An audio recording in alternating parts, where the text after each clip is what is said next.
أشهد أن لا إله إلا الله وحده لا شريك له وأشهد أن محمدا عبده ورسوله صلى الله وسلم عليه وعلى آله وأصحابه وسلم تسليما مزيدا. قال الله تعالى في القرآن الكريم: يا أيها الذين آمنوا اتقوا الله حق تقاته ولا تموتن إلا وأنتم مسلمون. Amma ba'd. Ma'asyiral muslimin, Bapak Ibu yang Allah muliakan, jemaah salat subuh Masjid Taqwa 3. Pertama kali kita kembali mengucapkan alhamdulillah. Segala pujian hanyalah milik Allah Subhanahu wa taala, karena tiada daya dan upaya serta kekuatan melainkan semuanya datang dari Allah Subhanahu wa taala. Seluruh nikmat yang kita dapatkan hari ini semata-mata datang dari karunia Allah Subhanahu wa taala. Allah berfirman, "Wa ma bikum min ni'matin fa min Allah." Tidak ada nikmat yang kalian dapatkan melainkan datang dari Allah Subhanahu wa taala. Dan nikmat yang paling besar yang Allah berikan kepada kita adalah nikmat Islam, iman, dan nikmat hidayah taufik di atas sunnah Nabi yang mulia sallallahu alaihi wasallam. Dengan nikmat tersebut sampai saat ini kita masih menjadi seorang muslim muslimah yang insyaallah Allah berikan keistiqomahan di dalam melaksanakan ajaran nabinya yang mulia sallallahu alaihi wasallam. Kemudian salawat dan salam teruntuk buat Rasulullah sallallahu alaihi wasallam. Allahumma shalli ala Muhammad wa ala ali Muhammad. Ma'asyiral muslimin, Bapak Ibu yang Allah muliakan, kita kembali melanjutkan pengajian kita masih pada bab minasyirki lubsul halqati wal khayti wa nahwihima li raf'il bala'i wa daf'ihi. Bab termasuk perbuatan syirik. Ini min di sini Pak memberikan makna sebahagian. Jadi bab ini menjelaskan sebahagian dari perbuatan syirik, atau di antara yang termasuk perbuatan syirik itu adalah memakai gelang dan benang dan yang menyerupai keduanya untuk mengangkat bala atau menolak bala tersebut atau bencana atau sesuatu yang tidak diinginkan tersebut. Pada pertemuan yang sebelumnya kita telah membacakan dalil dari penulis dari kitab ini, yaitu surah Az-Zumar ayat 38. Sekarang kita masuk kepada dalil yang berikutnya, yaitu hadis dari Nabi sallallahu alaihi wasallam. Qala al-musannif rahimahullah, berkata penulis yang semoga dirahmati oleh Allah, an Umran bin Husain anna Rasulullah sallallahu alaihi wasallam anna Rasulullah sallallahu alaihi wasallam ra'a rajulan fi yadihi halqatun min sufrin. Dari Imran bin Husain, sesungguhnya Imran berkata, sesungguhnya Rasulullah sallallahu alaihi wasallam ra'a rajulan, pernah melihat seorang laki-laki, fi yadihi, di tangan laki-laki tersebut, halqatun min sufrin, gelang yang terbuat dari kuningan. Faqala, lantas kemudian Nabi berkata kepada laki-laki yang memakai gelang ini, Pak. Faqala, maka beliau berkata, ma hadhihi, apa ini? Ma hadhihi, apa ini? Qala, laki-laki itu menjawab, minal wahina, ini penangkal ya Rasul. Jadi gelang ini termasuk penangkal penyakit. Nah, gitu.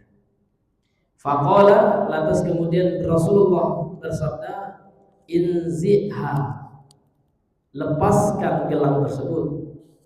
Fa innaha la taziduka illa wahnan, sesungguhnya gelang itu tidak akan menambah kecuali kelemahan.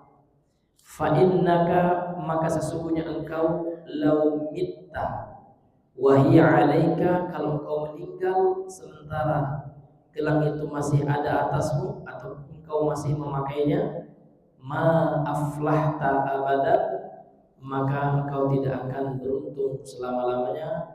Rawahu Ahmadu bisanadin la ba'sa bihi. Hadis ini diriwayatkan oleh Imam Ahmad dengan sanad yang tidak apa-apa, ya. Kemudian hadis ini juga diriwayatkan oleh Ibnu Hibban, oleh Imam Ibnu Hibban, kama fil mawaridi, dalam kitabnya Al Mawarid nomor 1410. Kemudian hadis ini juga diriwayatkan oleh Imam Ibnu Majah dan Imam Al-Hakim dalam Mustadraknya, dan hadis ini disahihkan dan disepakati oleh Al-Imam Adz-Dzahabi wa sahhahahu wa wafaqahu Adz-Dzahabi. Jadi hadis ini dianggap sahih oleh Imam Adz-Dzahabi rahimahullah taala.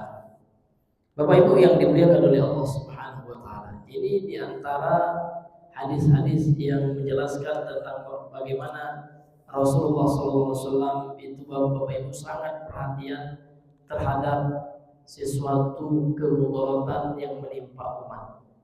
Jadi kenapa Nabi sampai mengatakan seperti itu? Karena Nabi tahu sesuatu yang berhubungan dengan kesyirikan adalah perkara yang berbahaya. Makanya Nabi tegas ketika melihat ada salah seorang dari sahabat beliau yang memakai sesuatu yang bisa berdampak negatif dalam kehidupannya, seperti memakai zimat-zimat seperti ini, maka beliau tegas menyuruh sahabat ini untuk melepaskannya, Bapak Ibu yang dimuliakan oleh Allah. Sekarang kita masuk kepada penjelasan hadis yang mulia ini. Berkata pensyarah kitab ini, Imran, dalam hadis ini perawinya ada sahabat yang bernama Imran. Siapa Imran ini? Kata beliau, wa Imran bin Husain. Dia adalah Imran bin Husain ibni Ubaid ibni Khalaf bin Khalaf Al-Khazra'i, seorang yang berasal dari suku Khazraj. Jadi berarti orang Madinah, Pak. Karena di Madinah itu ada dua suku besar yang terkenal, yaitu suku Aus dan Khazraj. Jadi dua suku ini, Bapak Ibu, sebelum Rasulullah datang ke kota Madinah, dua suku ini sering bertikai dan sering diadu domba oleh orang Yahudi yang ada di Madinah. Ketika Nabi hijrah dari Mekah ke Madinah, maka salah satu kebaikan yang dibawa oleh Nabi adalah beliau mendamaikan dua suku penduduk Madinah atau kota Yathrib ketika itu yang sering bertikai, dan ini tercatat dalam sejarah Islam. Dan alhamdulillah dua suku ini masuk Islam dan didamaikan oleh Nabi SAW dan dipersaudarakan di atas keimanan. Bapak Ibu yang dimuliakan oleh Allah. Kemudian Imran bin Husain ini, kata penulis, kata pensyarah kitab ini, beliau adalah sahabiyun ibnu sahabi, sahabiyun ibnu sahabi. Beliau adalah sahabat, anak sahabat. Jadi ayahnya juga sahabat. Jadi namanya Imran, ayahnya Husain, kakeknya Ubaid, buyutnya Khalaf. Jadi ayahnya Husain ini juga seorang sahabat. Aslama ama Khaybar. Kemudian beliau masuk Islam pada tahun Khaybar. Jadi pada tahun Nabi memerangi orang Yahudi di Khaybar yang dekat dengan kota Madinah. Artinya beliau ini termasuk sahabat yang baru-baru masuk Islam. Maksudnya bukan termasuk minal awalina wasabiqin, bukan termasuk sahabat yang pertama kali. Jadi pada tahun Khaybar ini ada beberapa orang sahabat yang terkenal masuk Islam, diantaranya Imran bin Husain ini, dan diantaranya juga adalah Abu Hurairah. Jadi Abu Hurairah itu masuk Islam itu ketika Nabi sudah hijrah, karena perang Khaybar ini, Bapak Ibu, terjadi setelah hijrahnya Nabi dari kota Makkah ke kota Madinah. Jadi ketika itu memerangi orang-orang Yahudi yang menyelisih kesepakatan yang telah dibuat oleh Nabi SAW, dan itu terjadi ketika Rasulullah telah hijrah ke kota Madinah, perang Khaybar itu. Wa mata sanatasnan wa khamsuna Hijriyah. Kemudian beliau meninggal pada tahun 52 Hijriah bil Basrati, di kota Basrah, ya, di Irak. Kemudian dalam hadis ini Bapak Ibu, ketika Rasulullah melihat, ya, ada seorang laki-laki yang memakai, ya, gelang dari kuningan, maka Nabi berkata mahadihi. Maka dalam bahasa Arab mahadihi itu adalah istifhamu ingkar, pertanyaan namun maknanya pengingkaran, gitu. Dan uslub atau gaya bahasa seperti itu banyak apa dalam redaksi Al-Quran dan hadis, gitu. Jadi Nabi seolah bertanya, namun maknanya di situ, ya, makna tersirat di dalam hadis ini adalah pengingkaran. Dalam ayat Al-Quran banyak juga, ya, Allah memakai uslub atau gaya bahasa pertanyaan namun maknanya pengingkaran. Contoh, ya, dalam Al-Quran Allah Subhanahu wa taala berfirman, "Ailahun ma'allah?" Apakah ada Tuhan bersama Allah? Kan pertanyaan namun maknanya pengingkaran. La ilaha ma'allah, tidak ada Tuhan bersama Allah. Artinya Allah saja yang berhak dipertuhankan. Sama dengan ini. Mahdi apa ini? Kenapa kamu pakai ini, gitu, ya? Jadi Nabi bertanya, namun terkandung dalam pertanyaan tersebut pengingkaran Nabi terhadap perbuatan ini. Kemudian ketika Nabi tanya dan Nabi mengingkarinya, dijawab oleh laki-laki tadi, minal wahina. Apa itu al-wahina? Al-wahina adalah nau'un minal marad, sejenis penyakit, satu jenis dari marad, dari penyakit yusibul yad, yang biasanya mengenai tangan. Jadi penyakit tangan, gitu, Pak. Ya, seperti gatal-gatal mungkin, ya, atau, ya, penyakit yang dalam bahasa Arab al-wahina itu penyakit, ya, yang menimpa tangan biasanya, yang mengenai tangan. Nah, jadi laki-laki ini memakai gelang itu untuk menangkal penyakit yang namanya wahina, kan gitu. Lantas kemudian setelah Nabi tahu alasannya laki-laki ini ternyata memakai gelang itu untuk menangkal penyakit, maka Nabi sudah tahu ini khurafat ini, ya. Ini benda tidak bisa, ya, tidak bisa untuk menyembuhkan, kan seperti itu. Dan secara ilmu kedokteran waktu itu kan sudah ada, waktu di zaman Nabi itu sudah ada juga, Pak, ilmu kesehatan, gitu, ya. Terbukti di beberapa redaksi hadis, ya, Nabi menganjurkan sahabat untuk berobat dengan pengobatan tradisional, ya, seperti memakan ramuan habatus sauda. Itu ada hadisnya, Pak. Jadi kalau itu memang betul, ya, bisa bermanfaat, tentu tidak diingkari oleh Nabi. Sementara Nabi pernah menganjurkan kalau memang ada sesuatu yang bermanfaat, Nabi menganjurkan seperti habatus sauda, seperti hijamah atau berbekam, ya kan? Jadi Nabi menganjurkan kalau itu bermanfaat, Bapak Ibu. Namun ternyata memakai zimat itu tidak ada manfaatnya, gitu, ya. Ya, sehingga Nabi melarang laki-laki ini, bahkan menyuruhnya untuk melepaskannya. Ini Bapak Ibu yang dimuliakan oleh Allah. Kemudian Rasul mengatakan inziha. Inziha itu artinya, kata beliau, itroha, ya. Ya, buang, gitu, ya. Wa naz'u, naza' itu dalam bahasa Arab naza'a yanza'u, ya, inzi itu kan fi'il amr, perintah, ya, yang artinya adalah wal jadbu bi quwwah, yaitu dibuang dengan kuat, gitu, ya, dicopot dengan gitu kan. Ini makna inziha, itu buang aja.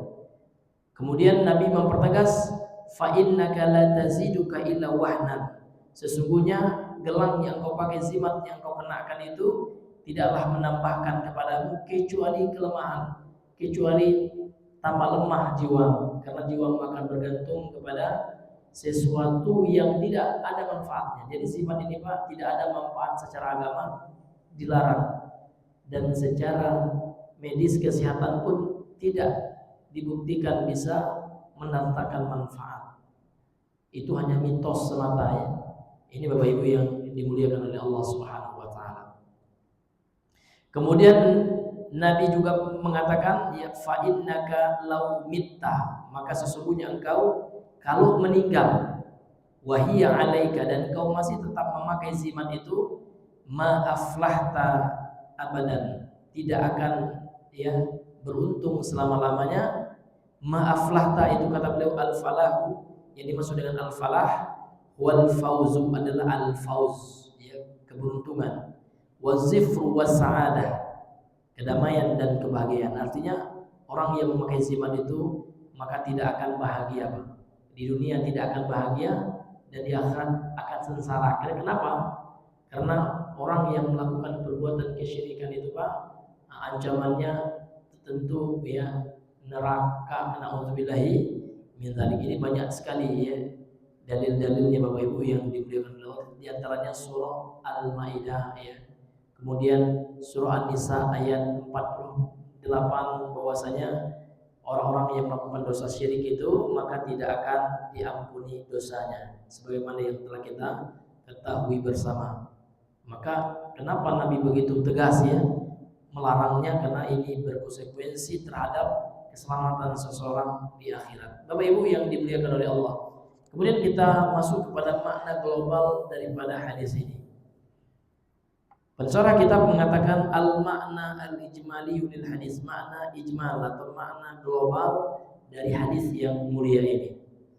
Yadhkuru lana Imran bin Husain, Imran bin Husain sahabat yang mulia ini menyebutkan kepada kita radhiyallahu anhu, semoga Allah meridhai beliau, mauqifan min mawaqifi Rasulillah sallallahu alaihi wasallam fi muharabati syirki. Jadi sahabat yang mulia ini menjelaskan kepada kita mauqif. Mauqif itu artinya apa? Sikap gitu. Sikap dari sikap-sikap Rasulullah fi muharabati syirki, dalam memerangi kesyirikan. Ya, jadi memang Nabi itu, Pak, beliau ketika berdakwah itu memang tidak pernah ya beliau melewatkan dakwah memberantas TBC. Ini TBC, Pak, ya, tahayul, khurafat, ya, bid'ah, kan gitu. Jadi itulah sikap beliau, bagaimana beliau bersikap terhadap orang-orang yang melakukan syirik. Artinya beliau tegas ya. Nampak seseorang melakukan syirik, beliau tegas. Bukan beliau ingin merendahkan dia, tidak. Karena inilah rasa ya kasih sayang Nabi kepada umatnya, Pak. Jadi kalau seandainya seseorang itu sayang kepada kita, kalau kita salah pasti ditegurnya. Ya, seperti itu ya, orang tua juga, Pak. Kalau kita sayang sama anak kita, ya kan, pasti kita tegas, Pak, ya. Kita akan menyingkirkan sesuatu yang bahaya yang akan menimpa anak kita. Contoh ya, anak kita lagi itu, Pak, bawa motor ugal-ugalan gitu kan, ngebut sana, ngebut sini. Maka seorang orang tua yang sayang sama anaknya, dia akan larang, Pak. Stop anaknya, jangan bawa motor dulu, ya kan? Nah, ini bentuk kasih sayang. Karena orang tuanya tahu kalau seandainya anaknya dilepas seperti itu akan berdampak negatif, mungkin anaknya kecelakaan, ngubur orang, ya kan? Maka orang tua yang sayang kepada anaknya, dia akan bersikap tegas ya untuk ya supaya anaknya tidak jatuh ke dalam perbuatan yang negatif. Begitu juga Nabi ya, karena Nabi sayang kepada umatnya, maka ketika ada sesuatu yang akan menyengsarakan umatnya, yang akan menimbulkan dampak negatif terhadap umatnya, maka beliau tegas melarangnya. Dan diantaranya adalah perbuatan syirik ini. Nah, jadi ini adalah sikap, Pak, ya, sikap Nabi bagaimana beliau memerangi kesyirikan dengan cara menjelaskan bahaya daripada kesyirikan tersebut. Kemudian kata beliau wa takhlisin nasi minhu, dan membebaskan manusia dari syirik itu. Dzalikal mauqif, dan sikap itu ya dilakukan oleh Nabi sallallahu alaihi wasallam, annahu absara rajulan. Jadi beliau melihat seseorang laki-laki, yang sebagaimana hadis yang kita baca tadi, labisan halqatan masnu'atan minas sufri. Labisan, sedang memakai, halqatan ya, gelang, masnu'atan, yang terbuat minas sufri, dari kuningan. Fasa'alahu, maka Rasul menanyakan kepadanya, anil hamililahu, ya, dari orang yang membawa atau yang memakai, ya, zimat itu, ala, ya, labsiha, ya, atas pemakaiannya. Ya, kenapa kamu pakai gitu ya? Untuk apa gitu? Fa ajaba ar-rajulu, maka laki-laki yang memakai ini menjawab, annahu labisaha lita'simahu minal alam, bahwasanya dia memakai zimat itu lita'simahu, untuk menjaganya minal alami, dari penyakit, ya. Fa amarahu, lantas kemudian Nabi memerintahkan laki-laki memakai itu bil mubadarati, untuk bergegas segera-gera, ya, cepat dia gitu ya, bersegera, bitorhiha, untuk membuangnya, inziha, kata Rasul, ya, fa innaka la taziduka ila wahna, karena sesungguhnya, ya, gelang itu tidak menambah kepada engkau kecuali wahnan. Wahnan maknanya kelemahan gitu ya, dha'fan. Wa akhbarahu, dan Nabi juga menginformasikan, ya, mengatakan kepada orang yang memakai zimat ini, annaha, bahwasanya zimat itu, ya, la tanfa'u, tidak akan memberikan manfaat kepada orang yang memakainya. Tidak ada manfaatnya gitu. Ya, tidak ada manfaatnya gitu. Bal tadurruhu, bahkan hanya akan memberikan mudarat, ya, dampak negatif. Wa annaha tazidud da'a, dan zimat itu akan menambah penyakit, Pak. Tidak akan mengobati, ya, tapi menambah penyakit. Penyakit apa, Pak? Ya, tentu penyakit syirik gitu kan. Karena syirik ini penyakit hati yang nomor satu. Ya, kalau kita baca Bapak Ibu firman Allah, yauma la yanfa'u malun wala banun. Jadi Allah berfirman pada hari yang tidak bermanfaat, malun wala banun, harta dan anak, illa, kecuali man atallaha, siapa yang datang kepada Allah biqalbin salim, dengan hati yang selamat. Hati yang selamat ini, kata Imam Ibnu Katsir, Bapak Ibu, dalam tafsirnya, salimun minasyirik, itu yang pertama kali. Hati yang selamat itu adalah hati yang bersih dari syirik. Menunjukkan penyakit hati yang paling besar itu adalah syirik, itu nomor satu. Nah, nomor dua, nomor tiga, dan seterusnya baru penyakit hati yang berkaitan dengan hablum minan nas, seperti dengki, iri, ya, hasud, pamberan ke orang, ya. Tidak boleh, Pak, kita pamberan ke orang. Ini sering kita sampaikan hadisnya, ya. Jadi Rasul mengatakan kalian tidak akan masuk surga gitu, sampai kalian beriman, dan kalian tidak akan beriman sampai kalian saling mencintai. Lihat, ada kaitan erat, ya, antara iman kepada Allah dan antara hubungan sesama manusia. Ini dalam hadis Sahih Muslim dari sahabat Abu Hurairah. Ini sering kami sampaikan, Pak, untuk motivasi kita kan gitu. Kata Rasulullah, la tadkhulunal jannata hatta tu'minu. Kalian tidak akan masuk surga sampai kalian beriman. Wala tu'minu, dan kalian tidak akan beriman hatta tahabbu, sampai kalian saling mencintai. Sehingga dalam Islam itu segala suatu faktor, ya kan, yang bisa membuat orang saling benci itu sudah di-cut, Bapak Ibu. Coba kita baca akhir-akhir surah Al-Hujurat, ya kan? Di ayat yang sebelumnya Allah mengatakan innamal mu'minuna ikhwatun, gitu. Sesungguhnya orang-orang yang beriman itu bersaudara. Fa aslihu baina akhawaykum. Kalau terjadi pertikaian, cekcok, ya, indah tegur sapa, jangan menjadi kompor, Bapak Ibu. Namun jadilah kita muslih, orang yang memperbaiki hubungan antar saudara kita. Fa aslihu baina akhawaykum, maka perbaikilah hubungan antara saudaramu yang bertengkar itu. Wattaqullaha la'allakum turhamun, bertakwalah kepada Allah, mudah-mudahan dengan takwa itu kalian dirahmati oleh Allah Subhanahu wa taala. Ya. Kemudian ayat yang berikutnya itu, ya ayyuhalladzina amanu la yaskhar qaumun min qaumin, kan gitu. Nah, ini Allah menjelaskan kepada kita bahwasanya yang membuat hubungan ukhuwah, persaudaraan sesama Islam itu renggang, retak ya, adalah sukhriyah, adalah saling mengejek gitu ya. Makanya Allah mengatakan, wahai orang-orang yang beriman, janganlah suatu kaum mengejek, mengolok-olok gitu ya kaum yang lainnya. Boleh jadi yang diolok-olok itu lebih baik daripada yang diperolok-olokkan. Dan juga janganlah sekelompok wanita mengejek, mengolok-olok sekelompok wanita yang lain. Nah, karena ini faktor yang akan bisa merusak ukhuwah yang tadi di ayat yang sebelumnya, yang innamal mu'minuna ikhwah itu. Ini bisa merusak ukhuwah, bisa merusak persaudaraan. Maka dilarang oleh Allah, diharamkan itu. Kemudian ayat yang berikutnya, ya ayyuhalladzina amanu jtanibu katsiran minadh-dhann. Jadi faktor yang bisa merusak ukhuwah juga, persaudaraan antar Islam itu adalah zon ya. Banyak persangkaan, suudzon. Nah, kalau orang sudah suudzon, apa yang akan terjadi Bapak Ibu? Lanjutan ayat ini. Ya ayyuhalladzina amanu jtanibu katsiran minadh-dhanni inna ba'dadh-dhanni ism. Sesungguhnya sebagian zon, sangkaan, persangka buruk itu adalah dosa. Kemudian Allah mengatakan wala tajassasu.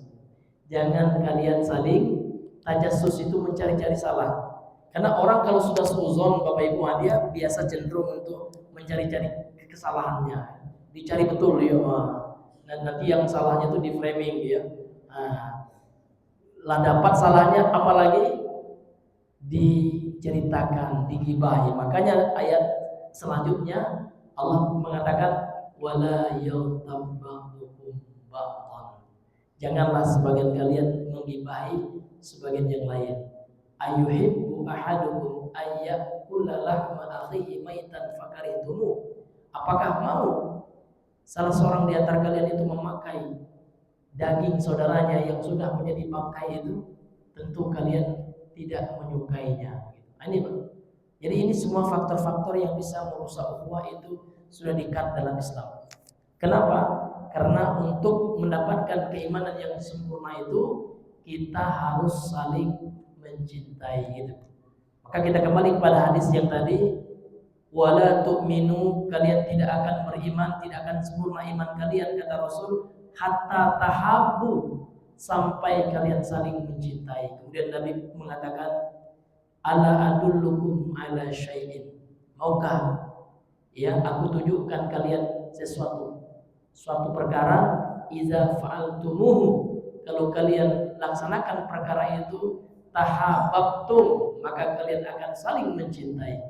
Qalu bala ya Rasulullah. Para sahabat menjawab, mau ya Rasulullah.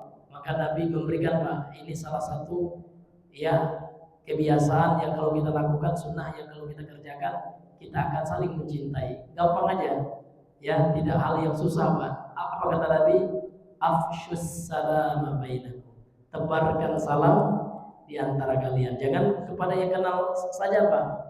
Walaupun orang gak kenal, tapi kita yakin dia muslim ya, maka kita sapa, salam, assalamualaikum. Dengan kita sering menebarkan salam dengan senyum ya, ini akan menambahkan benih-benih cinta di antara kaum muslimin.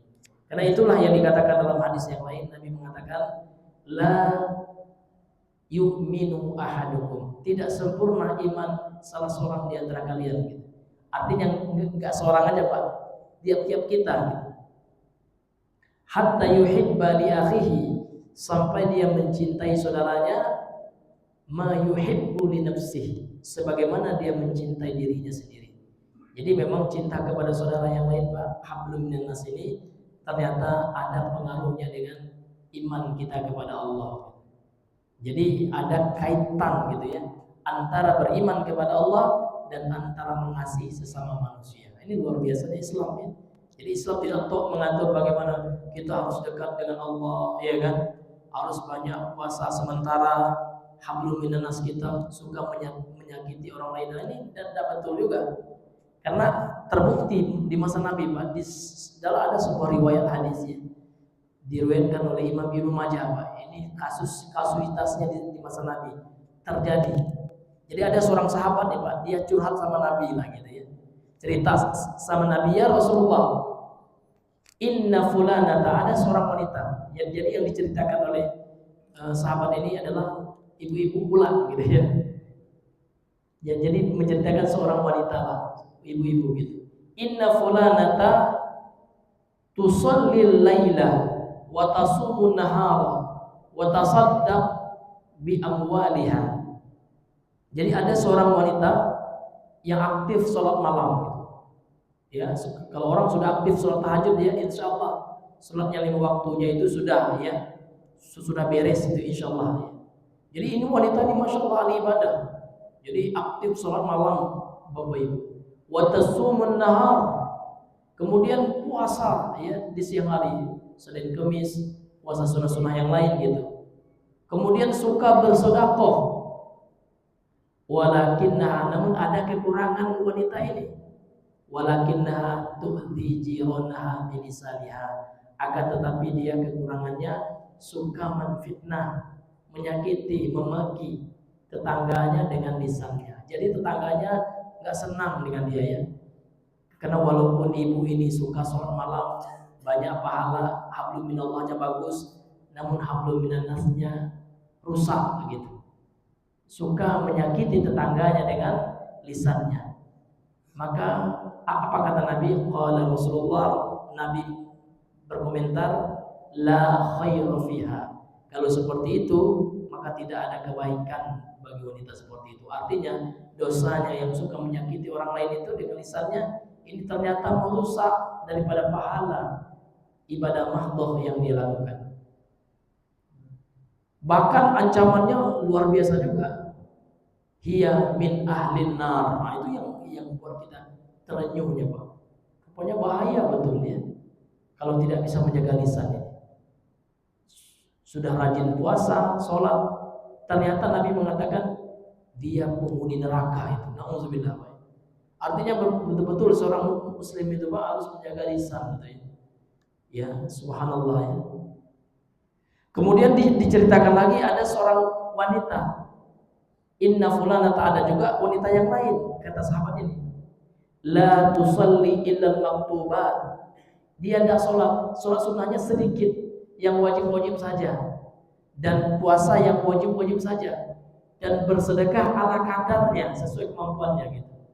Akan tetapi wanita yang kedua ini, ya Rasulullah, sangat penyayang sama orang, yang tidak suka menyakiti orang lain gitu ya, dengan lisannya, dengan tangannya, hablum minallahnya bagus. Maka Nabi mengatakan iya min ahlil jannah. Kalau seperti itu, ini wanita penghuni surga. Ini Bapak Ibu, maka betullah ungkapan orang Arab. Jadi orang Arab mengungkapkan dalam puisi Arab gitu ya. Salamatul insan fi hifzil lisan. Selamatnya seseorang itu Pak ketika mampu untuk menjaga lisan. Ya. Karena kalau seandainya yang kita ucapkan itu benar, Pak, tetap gibah juga gitu. Kalau itu menyangkut aib orang. Karena yang gibah itu apa maksudnya? Gibah itu menceritakan aib orang walaupun itu benar. Itu gibah. Dosa besar. Kalau seandainya tidak benar, itu tentu lebih dasar itu fitnah. Baik kalau bahasa kitanya fitnah. Ya, berbohong atas nama orang. Ya, nah itu tentu dosanya 2 kali lipat dosa gibah gitu ya. Dan ghibah sekarang Pak ya, sekarang itu sudah menjadi santapan. Bahkan di media sosial Pak ya, orang bercerai diceritakan juga, orang selingkuh diupdate juga. Apa manfaat bagi kita menceritakan orang selingkuh gitu? Kalau kita memang betul ya niatnya baik, datangi 4 mata, nasihati kan gitu. Tidak aibnya diceritakan kemana-mana. Ini bahaya. Walaupun kelihatannya enak ya, kalau membicarakan keburukan orang itu enak apa? Ya enak sekali ya. Ya kayak makan sate gitu ya. Sate manusia yang sudah jadi kayak enak Pak. Tapi ya dosanya nauzubillah besar juga. Ya, bahkan Pak disebutkan di dalam sebuah riwayat juga dalam Sahih Al-Bukhari. Jadi Aisyah pernah ya yang namanya wanita kan sifat cemburunya pasti ada. Jadi Aisyah pernah bilang sama Nabi, ya kok Nabi sering mendatangi istrinya yang satu, yang Sofia ya. Kan Sofia itu As-Sofia itu imratun sauda. Kok engkau suka dengan Sofia kan wanita kulit hitam gitu kan, saya putih gitu kan, kayaknya saya lebih cantik gitu ya. Jadi Nabi marah, Pak. Wahai Aisyah, kalau engkau tidak menarik ucapanmu ini, yang gibah yang engkau katakan tentang Sofia itu kalau dicampur dengan air laut, dosa itu kata beliau akan membuat air laut yang tadinya jernih menjadi apa? Menjadi keruh gitu. Wah, ini luar biasa. Akhirnya Aisyah istighfar ya dan menarik ucapannya gitu. Ini Pak, ini istri Nabi loh gitu. Ketika ada mengucapkan ucapan yang buruk kepada yang istri Nabi yang lainnya atau saudaranya yang lainnya, ini luar biasa ternyata dosanya. Ini hadirin yang dimuliakan oleh Allah Subhanahu wa taala. Jadi memang ada kaitan erat Bapak Ibu antara keimanan kita kepada Allah dan hubungan baik sesama manusia. Masyarul muslimin yang dimuliakan oleh Allah Subhanahu wa taala. Kita kembali kepada pembahasan kita. Ya. Kemudian pensyarah kitab ini mengatakan jadi zimat yang kita pakai itu Bapak Ibu tidak bermanfaat gitu ya. Tidak ada manfaatnya. Bahkan hanya bisa bermudarat. Wa annaha tazidud da'a, bahkan hanya menambah penyakit. Alladzi labisat bi ajlihi, yang dia pakai ya kan karena akan menimbulkan min ajlihi, karenanya yakni akan menimbulkan penyakit itu. Yakni penyakit kesyirikan gitu ya. Wa a'dhamu min dzalika, dan yang paling parah daripada itu ya, orang yang memakai gelang dan zimat seperti itu, law istamarat alaihi ilal wafat, kalau dia istamarat, dia pakai terus zimat itu ilal wafati sampai dia wafat, hurimal falahu fil akhirati aydan, maka dia terhalangi untuk mendapatkan al-falah, keberuntungan ya di akhirat juga. Apa keberuntungan yang paling besar di akhirat itu Bapak Ibu? Allah telah menjawab surah Ali Imran 185. Ya, kata Allah, faman zuziha 'anil nar, barang siapa yang diselamatkan dari neraka, wa udkhilal jannah, dan dimasukkan ke dalam surga, faqad faz, maka sungguh dia beruntung. Itu keberuntungan yang paling besar itu. Kita diselamatkan oleh Allah kelak dari neraka Allah dan kita dimasukkan ke dalam surga Allah. Nah, di antara penyebab untuk masuk surga adalah tauhid, dan penyebab naudzubillah di antara menyebabkan seorang masuk neraka adalah perbuatan kesyirikan. Semoga Allah jauhkan kita dari perbuatan syirik ini, amin ya rabbal alamin. Bapak Ibu yang dimuliakan oleh Allah Subhanahu wa taala, ya, karena mengingat waktu ya sudah jam 6 lewat ya. Mungkin sebelum ya kami tutup ya, mungkin kalau ada di antara Bapak Ibu ya yang ingin bertanya seputar materi yang telah kita bahas ini, kalau kami ada ilmunya insya Allah kita berbagi di majelis kita pada pagi hari ini, maka untuk itu ya kami persilakan. Terima kasih kami ucapkan kepada Ustaz yang sudah memberikan materi tentang syirik tadi.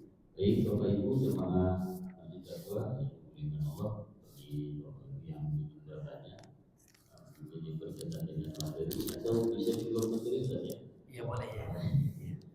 Kepada jemaah Bapak Ibu silakan.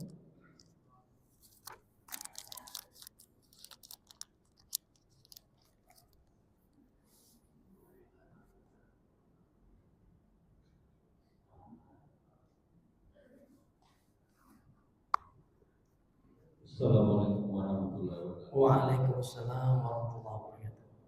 Alhamdulillah.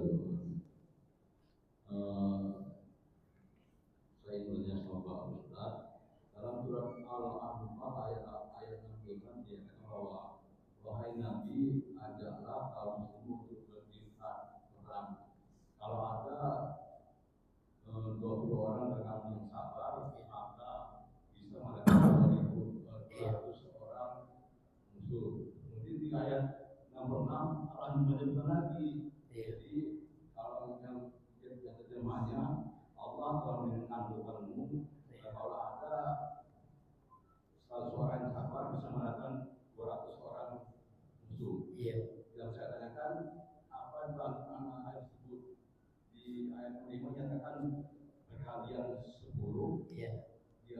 66 itu berkali dimakan dua. Waalaikumsalam warahmatullahi wabarakatuh. Iya, ini bagus sekali ya pertanyaannya. Jadi ayat itu Pak dimasukkan oleh para ulama contoh dalam kasus nasikh mansukh. Jadi yang ayat yang pertamanya kan itu telah dinasakh oleh ayat yang berikutnya gitu. Ya, kalau ayat yang pertamanya ada berapa orang yang ini Pak, yang sabarnya? Iya, ada 20 orang beriman ya kan akan mengalahkan 200 orang kafir gitu kan.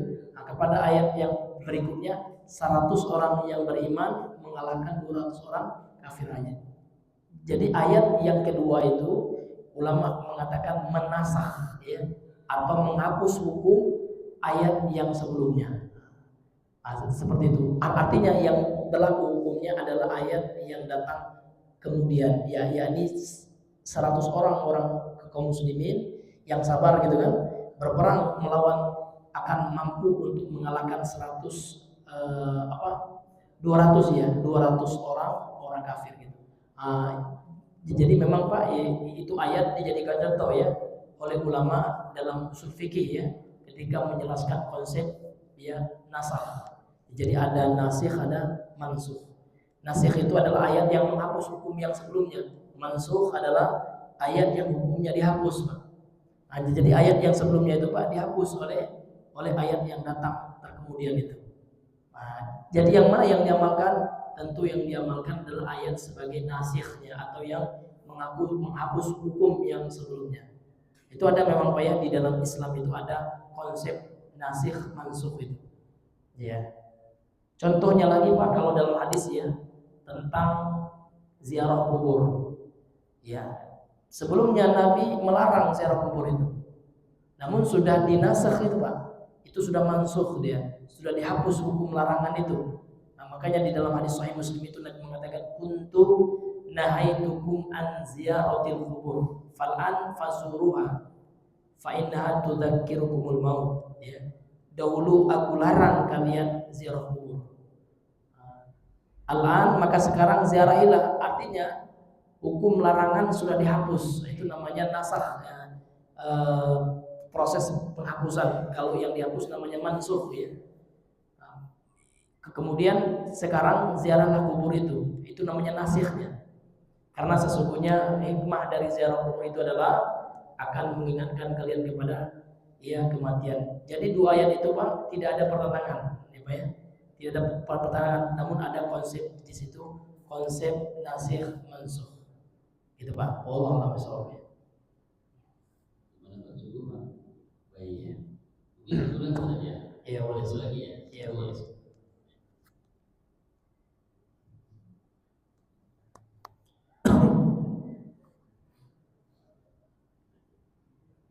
Assalamualaikum warahmatullahi wabarakatuh. Waalaikumsalam warahmatullahi wabarakatuh. Ini bisa biasain sama ciri itu tadi. Iya.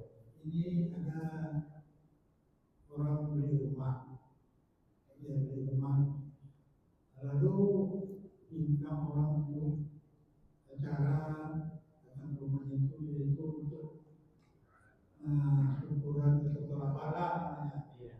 Menganggap rumah itu mungkin ada roh jahat. Iya. Jadi yang nonton ayam, kendaraan, macam buat kasih tumpang, CD macam gitu ya. Apa itu dibolehkan itu Ustaz? Tapi acara itu kan secara Islam gitu. Iya. Iya.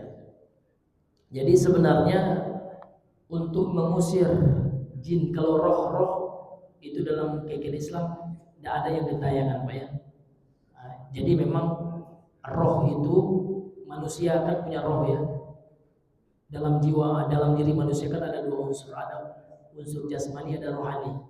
Ada badan, jasad, ada ruh ya. Itu telah ditetapkan dalam Al-Qur'an, dia manusia itu punya roh, punya jasad.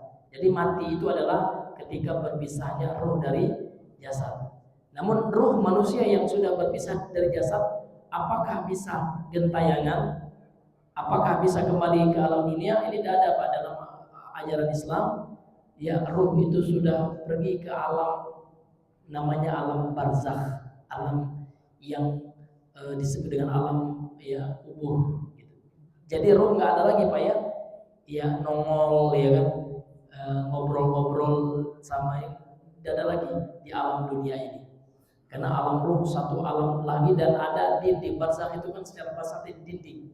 Sebagaimana dalam surah Al-Mu'minun ayat 99 sampai 100. Jadi kalau seandainya seorang itu sudah meninggal ya Pak ya, maka antara alam dunia dan alam ruh itu sudah dibatasi oleh wa min waraihim barzakhun ila yaumi yub'atsun, kata Allah.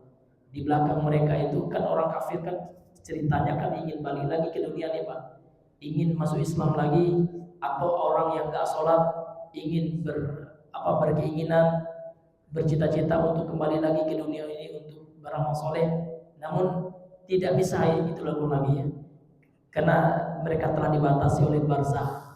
Di belakang mereka ada barzakh ya, dinding yang kokoh yang akan memisahkan antara alam kubur atau alam barzakh dengan alam dunia ini sampai hari dibangkitkannya manusia, sampai hancur dunia ini gitu.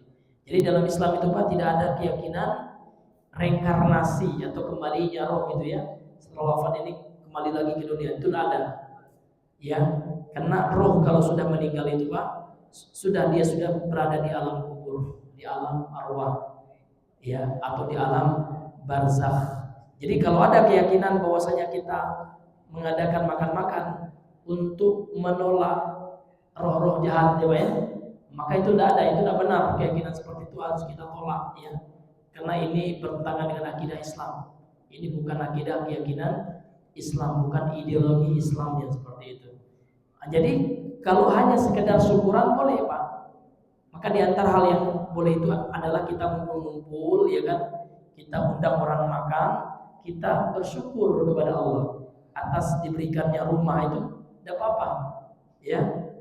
Namun yang tidak benarnya itu yang harus kita luruskan itu kalau seandainya sebabnya adalah untuk mengusir roh jahat gitu ya. Karena kalau jin itu memang ada jin kafir ya yang menempati rumah, terkadang ada Pak. Namun solusinya bukan makan-makan kita ada, namun memperbanyak baca Quran di rumah, apalagi dalam baca surah Al-Baqarah. Karena disebutkan dalam hadis sahih ya, kalau rumah dibacakan surah Al-Baqarah itu tidak akan didatangi setan. Artinya insya Allah setannya itu kabur gitu Pak. Terkhusus surah Al-Baqarah, atau kita lakukan ibadah ya kan, seperti sholat sunat, zikir di rumah itu gitu kan. Nah itu akan mengusir jin-jin kafir di rumah itu ya. Tapi kalau kita makan-makan mengundang orang tidak apa-apa Pak, karena di antara amal soleh yang dianjurkan itu adalah it'amut ta'am ya, memberikan makanan kepada manusia. Nah, tentu dengan cara-cara yang tidak menyelisihi syariat gitu. Dengan cara-cara yang tidak ada unsur-unsur bid'ahnya Pak. Ya, seperti itu ya. Ya, wallahu a'lam bishawab. Iya ya. Ya, baiklah Bapak Ibu yang dimuliakan oleh Allah Subhanahu wa taala. Mudah-mudahan ya pengajian kita yang singkat ini bisa bermanfaat, terutama bagi kami yang menyampaikan. Billahi taufiq wal hidayah. Subhanakallahumma wa bihamdika asyhadu an la ilaha illa anta astaghfiruka wa atubu ilaik. Assalamualaikum warahmatullahi wabarakatuh.